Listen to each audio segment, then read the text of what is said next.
I stared at my phone, reading the voicemail for the fifth time. My mom's words lit up the screen, and every time I read them, my stomach felt tight. Lila, please. I know it's been years, but I need your help. I wouldn't ask if it wasn't important. My name is Lila. The last time I heard my mom's voice, I was 16.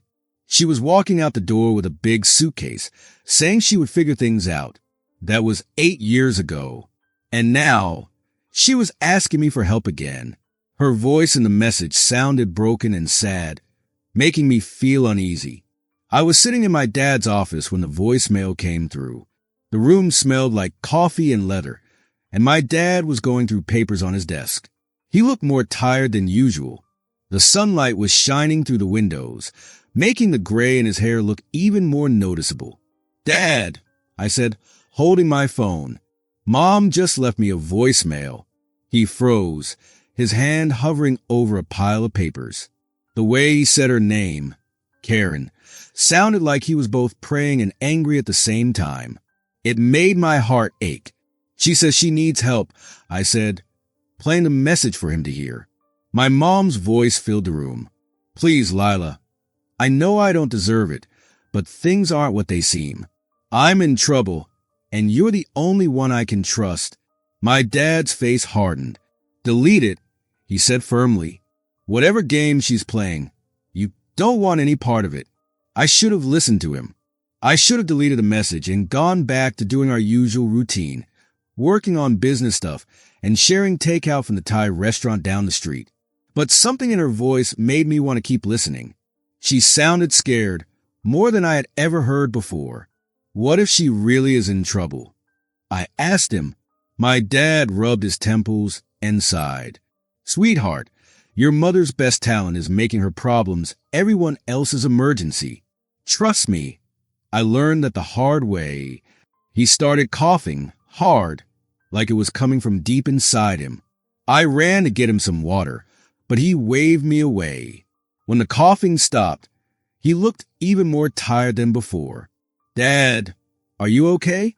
Your cough is getting worse," I said, worried. He straightened up in his chair. "There's something I need to tell you," he said, gesturing to the seat across from him. I could tell from his voice that this was serious. It was the same voice he used when he told me our dog had died, or when he found out my first boyfriend had cheated on me, or when Mom left. "I've been seeing some doctors," he said. "The tests came back last week. I have stage 4 lung cancer. They say I have 6 months, maybe a year, with treatment." The room spun. I grabbed the chair's arms to keep myself from falling. "No," I whispered. "There has to be something they can do. We'll fight it." Dad reached across the desk and squeezed my hand. "I want to, but I need you to be prepared. The business, everything I built, it's all going to be yours." Just then, my phone buzzed. It was another message from my mom. "Amber, please call me back. It's about your father." I looked at Dad. He was watching me closely, concerned. What does she know? I wondered out loud. "Nothing good," he replied, his voice serious. "Whatever she wants, Rem Lila who she is. Rem Lila what she did to us." But as I sat there, torn between my dad's warning and my mom's message, I couldn't shake the feeling that something bigger was happening. Something that would make me choose between the parent who stayed and the one who left. Between trust and suspicion. Between the life I knew and uncomfortable truths I might find. I saved the voicemail, knowing whatever I decided to do next would change everything. The next day, I met my mom at a cafe, a place that was exactly her style. Expensive lattes and fancy artwork on the walls. I got there 15 minutes early and picked a seat near the door. I always did that, just in case. When she walked in, it hit me like a punch in the chest. Even after 8 years, she looked the same, perfectly styled blonde hair, fancy clothes, and that confident stride that used to make me feel proud when I was little. Now, it just made me mad. "Lila, sweetheart," she said, moving to hug me, but I stayed seated. She awkwardly let her arms drop to her sides. "Thank you for coming. I wasn't sure you would." I almost didn't, I said. I couldn't hide my anger. You said this was about Dad. When I said his name, she flinched. Her fingers started playing with her wedding ring. The new one from her new husband, Gabriel. Yes, but first, how are you? You look wonderful. Are you still working with your father? Cut the small talk, Mom. What do you want? A barista came over, and Mom ordered a complicated drink I couldn't even pronounce. I asked for a simple black coffee. Some things never changed. Your father's sick, isn't he? She asked after the barista left. Terminal cancer, I said, my heart dropping. How do you know that? I asked, surprised. I have my sources, she said, lowering her voice. Amber, there's something you need to know about the business. Your father.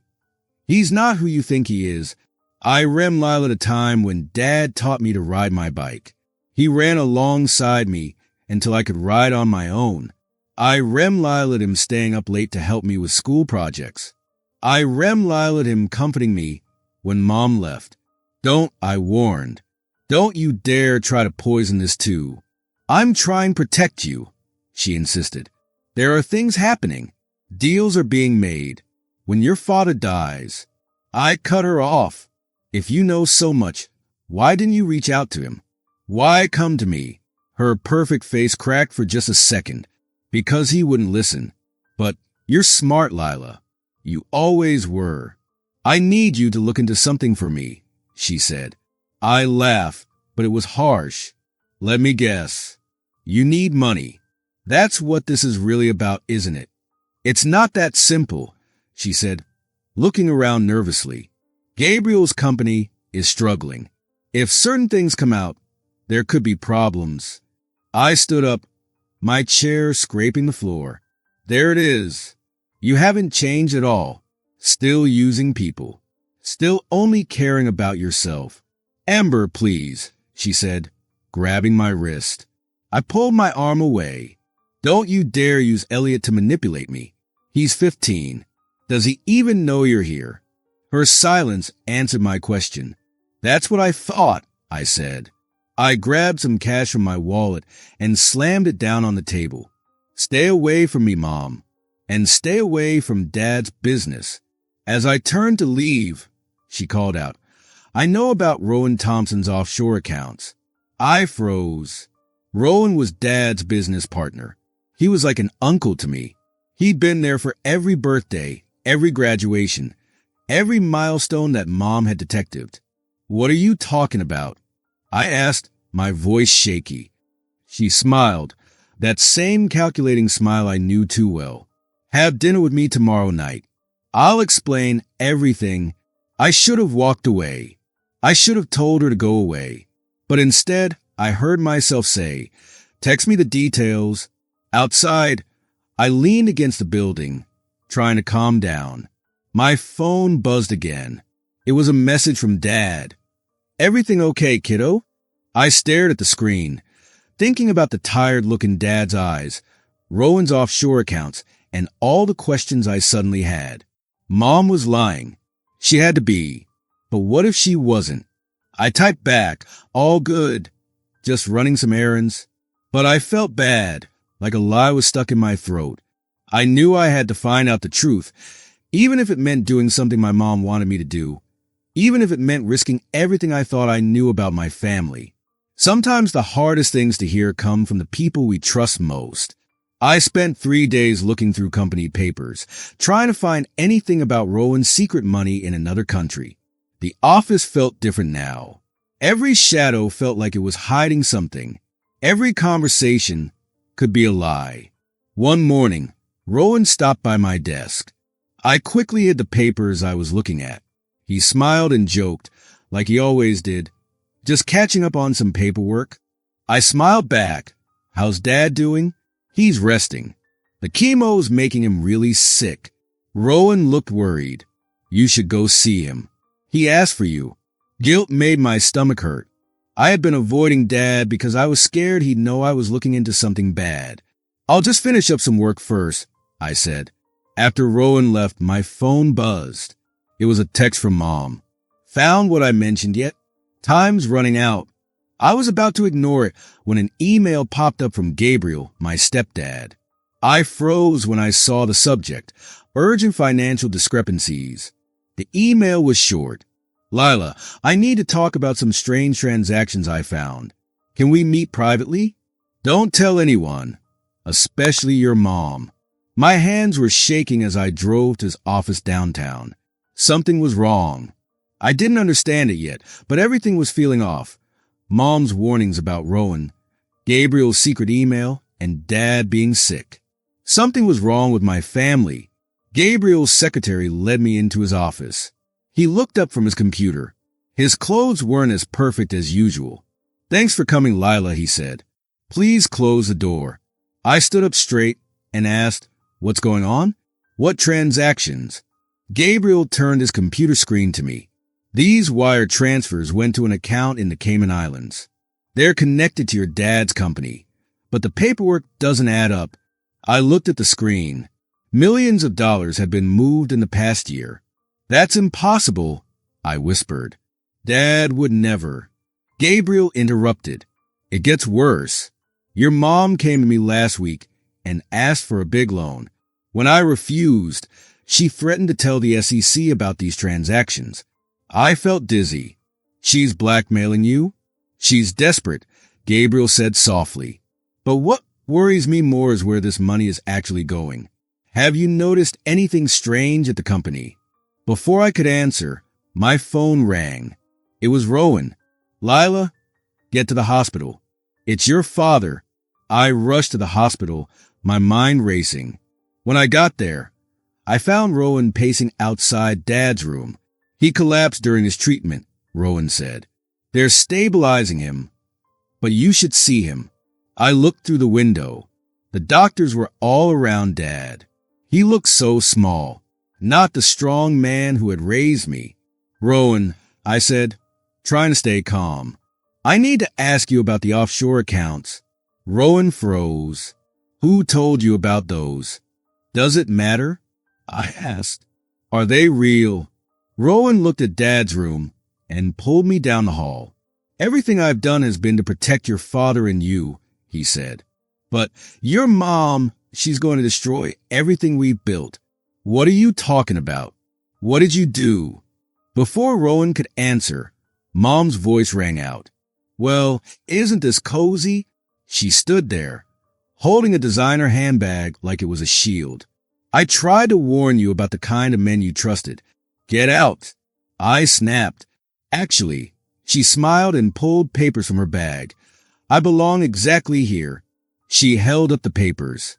These prove Rowan has been stealing money for years. Money that should have gone to your father's treatment. Rowan stepped forward. Karen, don't. But Mom kept talking. My daughter helps me with a small financial matter. Then maybe these papers never go to the authorities. I looked from Rowan's guilty face to Mom's happy smile. Dad was lying unconscious just a few steps away. Everything hit me at once. I was just a pawn in their game. I wasn't going to play anymore. You want to see some real documents? I pulled out my phone and showed her Gabriel's email. Let's talk about what I found. The next morning, Dad was awake in his hospital bed. He looked smaller than before. I held the documents I had found, but I didn't open them. One look at Dad's face made me hesitate. You look terrible, I said, trying to smile. Dad gave me a weak smile. Look who's talking. I sat next to his bed. The doctor said you push yourself too hard. I had to make sure everything was in order, Dad said, taking a shaky sip of water. About the office, I started, but Dad interrupted me. Rowan told me you've been asking about the accounts. Did he tell you everything? Enough, I said. Dad closed his eyes. The money, it wasn't what you think. We were protecting the company, protecting you. I was angry. By committing fraud? He sighed. Your mom's threatening to expose everything unless I help her. I felt the panic rising. Does she know about the SEC? About the police? Dad laughed, but it turned into a cough. Your mother always has perfect timing. This isn't funny, Dad, I said, my voice rising. They could take everything. The company, everything you built. He looked at me seriously. The company was never meant to be my legacy. You are. I didn't know what to say. My phone buzzed. It was a text from Elliot, my younger brother. Need to talk. Mom's acting weird. Can you meet? I have to go, I said, standing up. Wait, Dad said, grabbing my wrist. There's a safe in my office. Behind the desk. The combination is your birthday. I froze. Why? Whatever you find in there. Remlila, I love you, Dad said, sinking back into the pillows.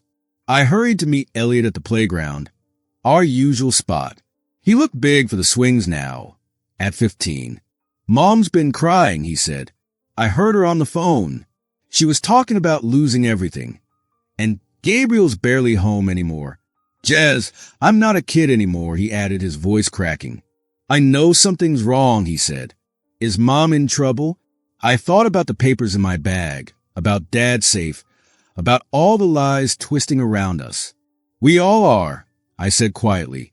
Back at Dad's house, I opened the safe. Inside was a USB drive and a letter with Mom's handwriting.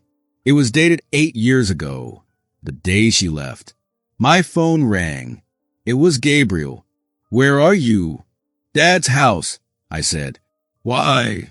Stay there. Your mom's on her way to the hospital. She's going to tell Harrison everything unless we meet her demands.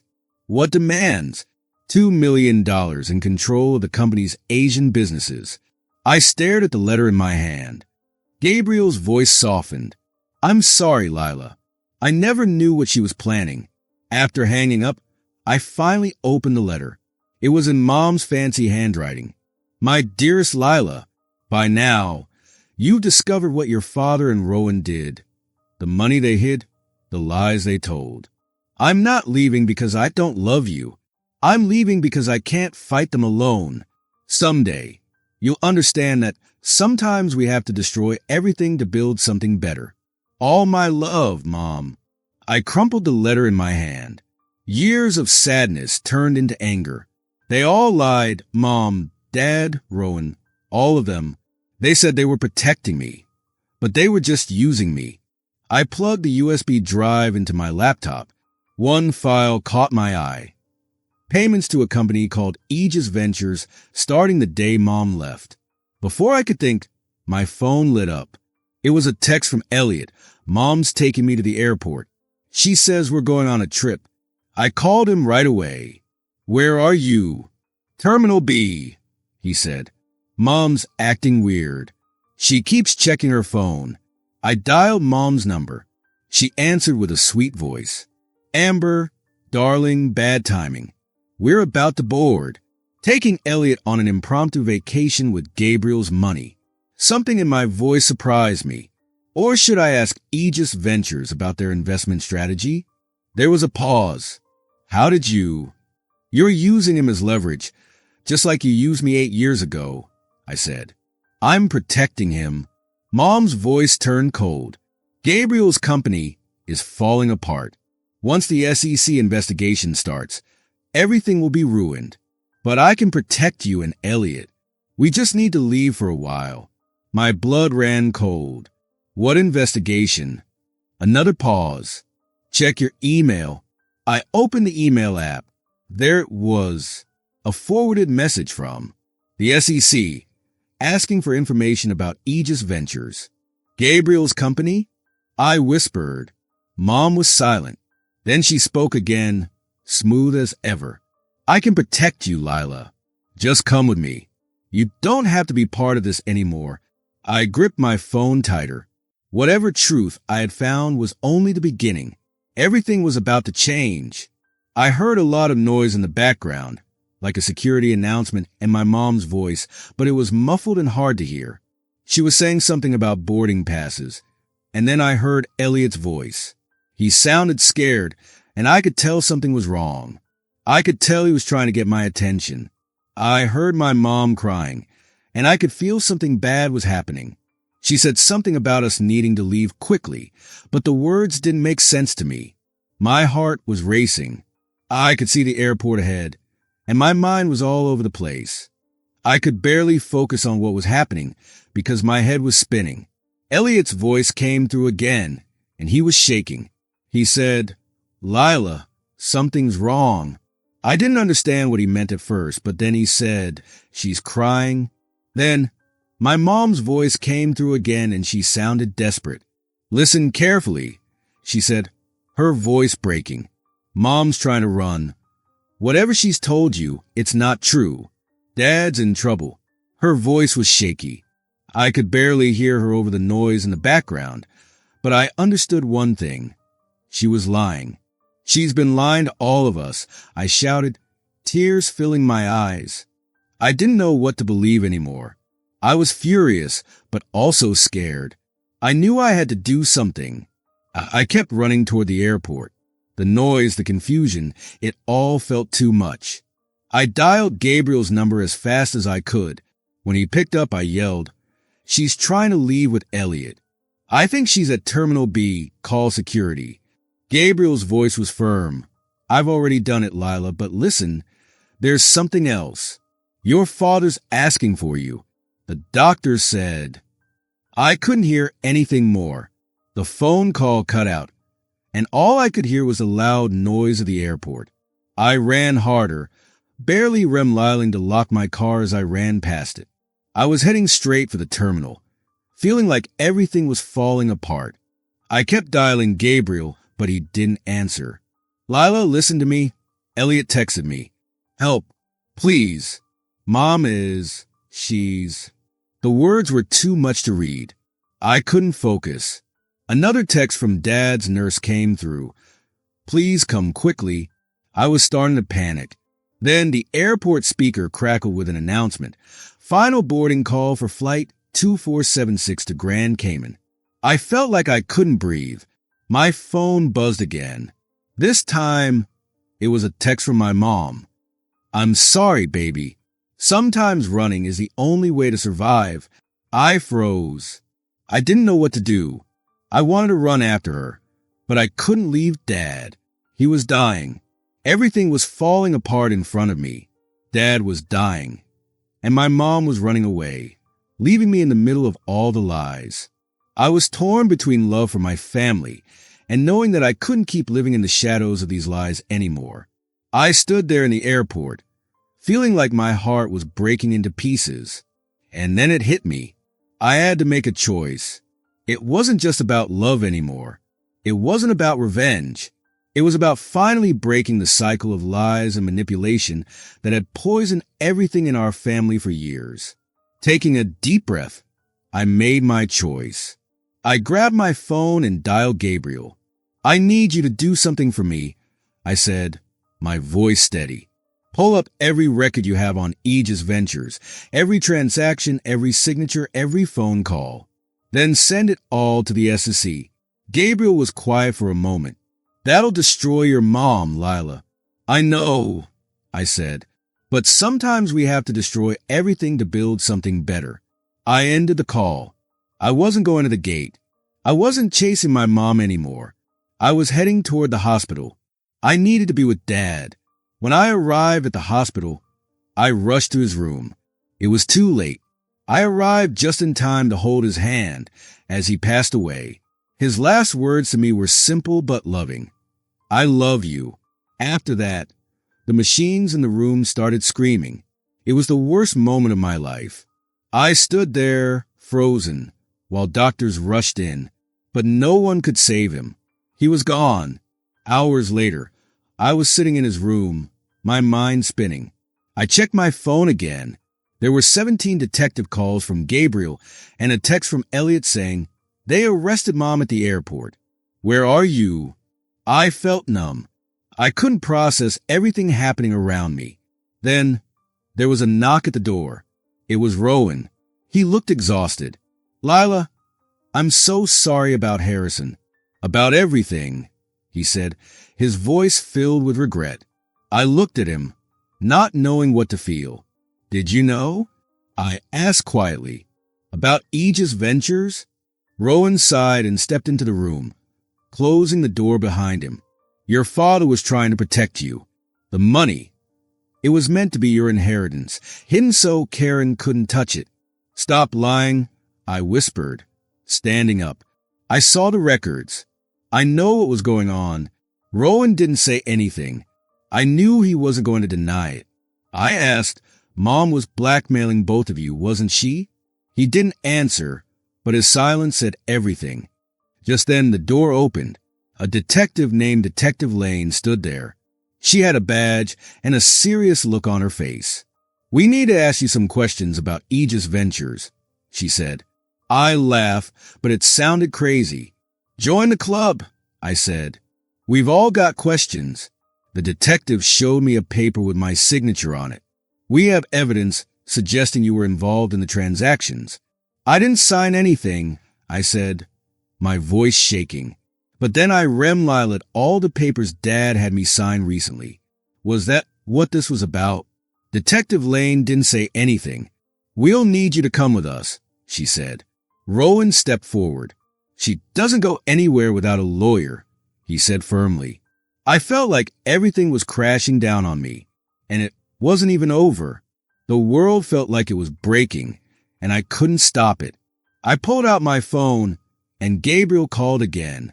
He told me that they were freezing everything, even Dad's estate. The bills were piling up, and I had no idea how to handle it. But Gabriel was right. I'll help however I can, he said, but he paused. Margot's talking to the prosecutors. She's offering evidence against everyone, me, Rowan, and Harrison's estate. She's trying to make a deal. Of course she was. Even in jail, my mom was still playing games. The detective was getting impatient. Are you coming voluntarily, or do we need to make this official? She asked. I stared at the room where Dad had just passed away. I could feel the weight of everything. His coffee cup still sitting by his bed, his crossword puzzle unfinished. It all felt like someone else's story now. I need a minute, I said quietly. I sat down, my head in my hands, tears falling. Everything was falling apart. My family, my life, everything I thought I knew. And I couldn't even grieve properly because all the lies were still unraveling. Just then, I noticed something in the crossword puzzle. A folded piece of paper was sticking out. I pulled it out, and it had my name on it. With trembling hands, I opened it. It was a note from Dad. My dearest Lila, it began. If you're reading this, I'm gone, and the truth is out. But there's one more thing you don't know. Check the safe at home. Use the second combination. Your mother's birthday. I felt the weight of his words. I'm sorry for the lies. But everything I did for love. Tears filled my eyes. I stuffed the note in my pocket and stood up. I need to go, I said to the detective. I didn't care anymore. I had to find the truth. When I was younger, I worked as a cocktail waitress. That's when I met my dad. He was different back then, ambitious, dangerous. He used me to get close to people and gather information. When I tried to leave, he threatened to tell everyone what I had done. You're lying, I said. Ask Rowan. Ask him about the night Harrison burned down the warehouse. Ask him where the Aegis Ventures money really came from. My phone buzzed. It was Rowan again. Don't believe her. I'm on my way, it said. He's coming here, isn't he? I asked. Mom smiled sadly. Perfect. Maybe now you'll finally learn the truth about the man who raised you. Suddenly, the door to the detention center opened, and Rowan rushed in, out of breath. Amber, wait, he said. Tell her, Rowan. Tell her about the fire, about the man who died, Mom challenged. Rowan's face turned white. Harrison was protecting you by becoming a murderer, he whispered. Mom's voice rose. He made me help cover it up. I slammed my hand against the glass. Stop. Both of you. Just stop. But they couldn't stop. Years of secrets came spilling out. Dad's illegal deals, Mom's forced help, and Rowan being the fixer who cleaned up their mess. Each secret felt like a knife in my chest. I left to protect you, Mom whispered. But Harrison, he couldn't let go.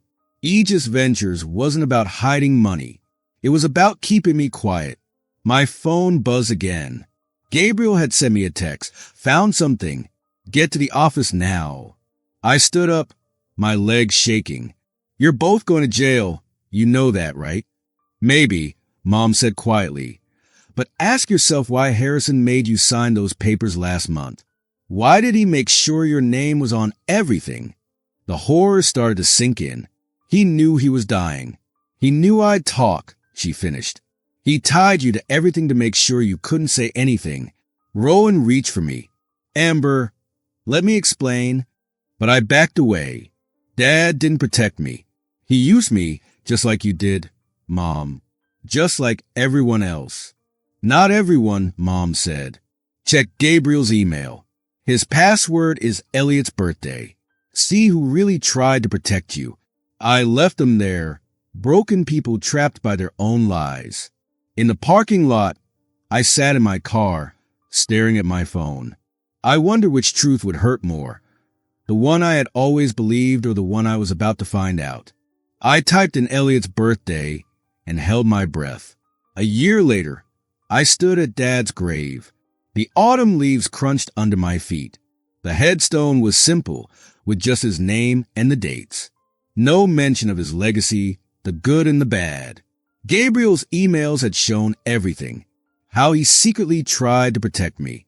He gathered evidence to help me, trying to shield me from my parents' lies.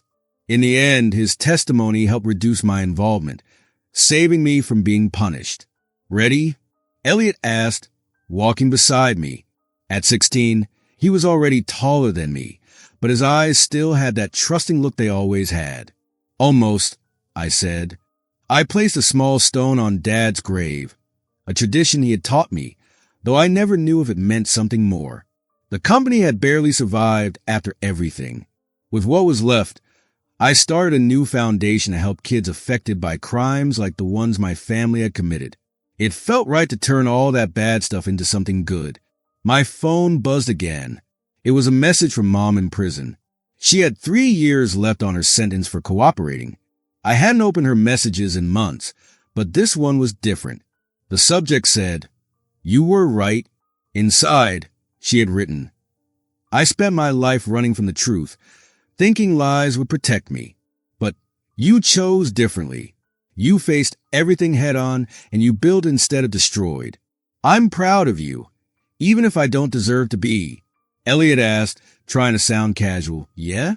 Is it from Mom?" "Yeah," I said, slipping the phone back into my pocket. "How's therapy going?" "Better. The doctor says I'm doing good. I'm talking about everything now. About Mom, about all of it." We walked back to the car, where Gabriel waited. He had become the kind of father I never had, steady and present, showing love through actions. Rowan had called. The appeals court had denied his request. I nodded, but I didn't feel angry anymore. Rowan had tried to say Dad forced him to do everything, but the evidence told a different story. Some betrayals are only on the person who did them. At my new office, there was a surprise visitor, the detective who first questioned me at the hospital. "Detective Lane," she said, standing up from the reception desk. "I thought you want to know. We found more of Aegis Ventures victims. Families who lost everything. Send me their information," I replied. "The foundation can help." She hesitated. "There's something else. We found evidence that your father tried to make things right at the end. Anonymous donations, debt forgiveness. It doesn't excuse what he did, but it complicates things." I finished her thought. Everything does. Eventually, after she left, I sat at my desk, looking at the photos on my wall. Not perfect family pictures, but real ones.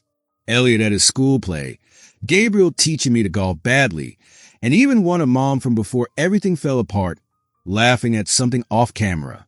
In the center was the last photo I had with Dad. We were both smiling, even in the hospital, even knowing what was coming. Another donation alert came through on my computer. Someone had given a lot of money to the foundation anonymously. The timing and amount. It could only be Mom, using whatever resources she still had hidden. I thought about rejecting it, but reminded of what Dad had written in his final note.